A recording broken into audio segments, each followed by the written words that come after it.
Thank you, Mr. President. Colleagues, for all the stories that have been written about divisions in this council, and there are many real divisions, I believe most of us share many of the same goals. First and foremost, we want to see an immediate and sustained ceasefire as part of a deal that release of all hostages being held by Hamas and other groups, and that will allow much more life-saving humanitarian aid to get into Gaza. Of course, we can't just want that to happen. We have to make that happen. We have to do the hard work of diplomacy.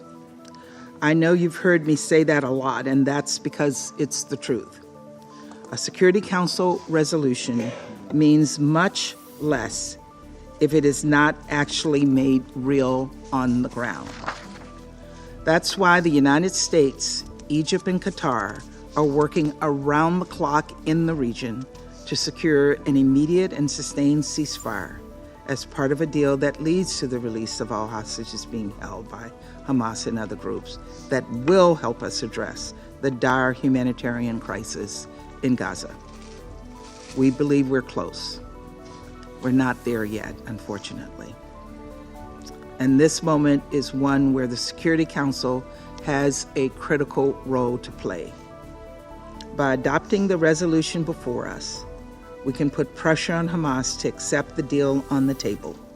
Colleagues, you don't need me to tell you that every day without a deal, meaning every day without a ceasefire, leads to more needless suffering.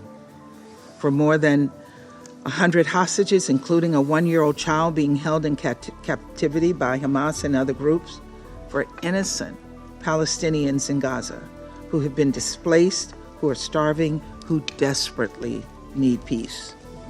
For Israelis who have continued to face missile attacks from Hamas, a terrorist group that set this conflict into motion on October 7th. Every day without a deal means more needless suffering. This resolution will move us closer to securing that deal and help us alleviate that suffering. And I urge all council members to vote yes, to vote for a resolution that at long last condemns Hamas for its horrific terrorist attacks and sexual violence, that makes clear that all civilians, Palestinians and Israelis, should be able to live without fear of violence, that demands the protection of civilians in Gaza and stresses that a major ground offensive in Rafah poses a grave threat to civilians, even as we still work toward eliminating Hamas from all parts of Gaza. That calls on Israel to eliminate all barriers and restrictions to humanitarian aid, especially as the threat of famine looms large in northern Gaza. That condemns calls to resettle Gaza and makes clear that the Palestinian Authority should have ultimate authority over Gaza, and that reiterates this council's support for a two-state solution. This is a strong resolution. It's the byproduct of exhaustive, inclusive negotiations. It reflects the consensus of this council, and it does more than just call for a ceasefire. It helps to make a ceasefire possible. It would be a historic mistake for the council to not adopt this text.